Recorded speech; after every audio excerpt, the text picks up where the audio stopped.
Hi, Kahlil. Thanks for coming on at short notice and give us an update on the Limay project, or the Communitree project as it's now known. Hey, Derek, it's my pleasure. Could you just sum up for us the main achievements of the Limay Community Carbon Project over the last year or so? As you know, the Communitree Carbon Program works with subsistence farmers, smallholder farmers, and we help them reforest underutilized portions of their farm with the objective of making forestry or reforestation an economically viable land use option, so that not only do they increase forest cover, but they receive direct social and economic benefits. So the two sort of big impacts or things that have progressed this year is one, we've been working in the municipality of Limay for the last 5 years and have had a tremendous success, both in terms of getting support for the project, but also really getting community buy-in. And so this year we've been able to take this learning and this success from Limay and expand to a whole other municipality, the municipality of Somoto. And so we changed the name to the Communitree Carbon Program. And then there's a second main achievement is we've just installed a first forest processing facility in Limay. And the idea of the forest processing facility, although it might sound counterintuitive, is to buy the thinnings of the forest plantations that the smallholders set up, and then process them into value-added, sustainably harvested wood products that come from smallholders, and then sell those on local markets. And the idea of this is really to give value, long-term value, to having trees on farms. So this has been a really big development. It's been exciting for us, and it's also been great for the community to be able to witness this. How important is the income that is coming in to farmers? So they receive payments, which represent, well, depending on the size of the plantation, stuff like that, a lot of farmers will earn a couple of $100s a year cash extra, which is actually a sizable amount of income, given that the sort of average monthly income over there is about $80 a month. It's not just the payments, it's the diversity of that income and the timing of that income. Farmers have all their income at the end of the rainy season when they harvest, and then they have no income for a really long time of the year. So we plan the payments on the harvest of the trees in the dry season. So it's not only that they're receiving income, they're receiving income when it's most needed. Okay, so it's kind of stabilizing cash flow for the families. Yeah, and another important component of it is that diversification of income. With climate change, we're having more and more extreme weather, which can be totally devastating to agriculture. But trees, once they're firmly established, they're much, much, much more resilient to flooding and drought. Yeah, so it's a kind of buffer against climate change induced extreme weather and changes in rainfall pattern. What is the connection to the restoration of forests and woodland and the ecosystems in the area where the program is active? In all places where the project works, there are areas that used to be entirely blanketed in forests, and they've been destroyed, totally destroyed, decimated in the last, I guess, about 60 years. And so we're slowly bringing that back. So what we're doing is we're working exclusively with the use of native species from that region. And some of these species are actually species that are almost extinct from there. And we plant all the forest plantations on critical watersheds. So that these areas, because of the nature of the half the year dry and half the year wet, they actually suffer from extreme drought in the dry season and flooding during the wet season. And so by reforesting key watersheds where most of that water comes from that community, the trees play a really big role on regulating the water flow.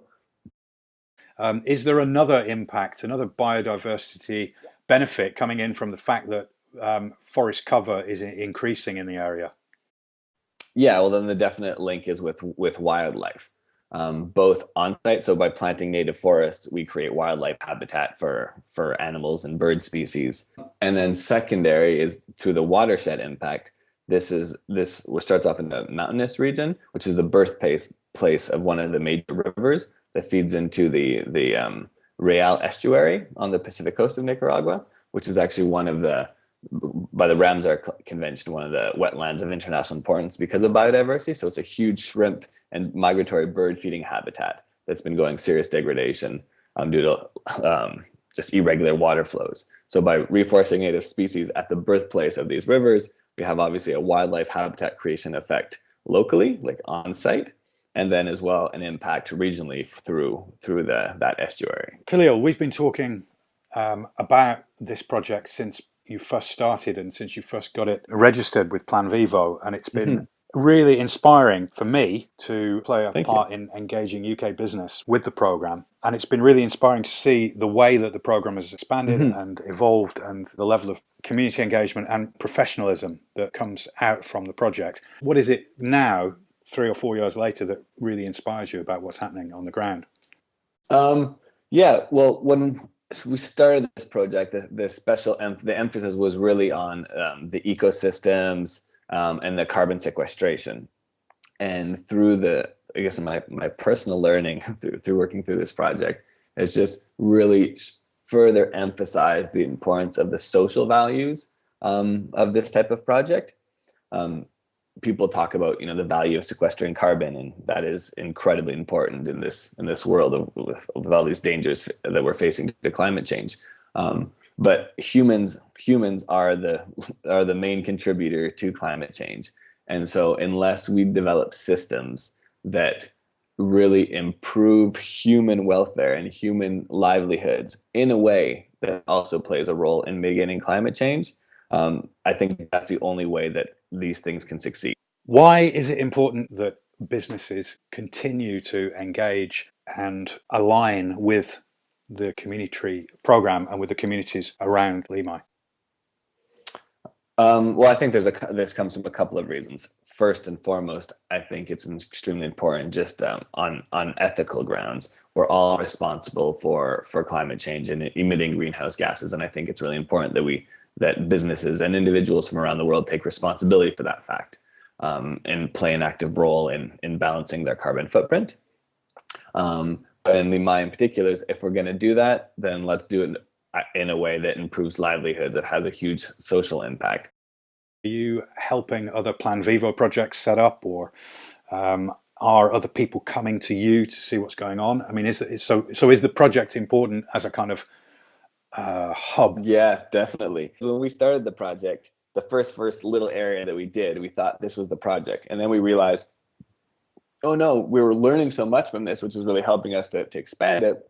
We'll call what we just did the pilot project, and now what we're doing, we'll call this the project. And this keeps on happening. But to have these programs work well, there's a huge quantitative element. You need good information to know if you're being successful or not, and what's less successful and how you can improve. And so we've developed a series of tools, software-related tools, social-related tools, economic tools that we've been using for this project. And this, I think, in many ways has contributed to what has been allowed us to grow. But we've been very fortunate to have attracted the attention of a number of other organizations from around the world.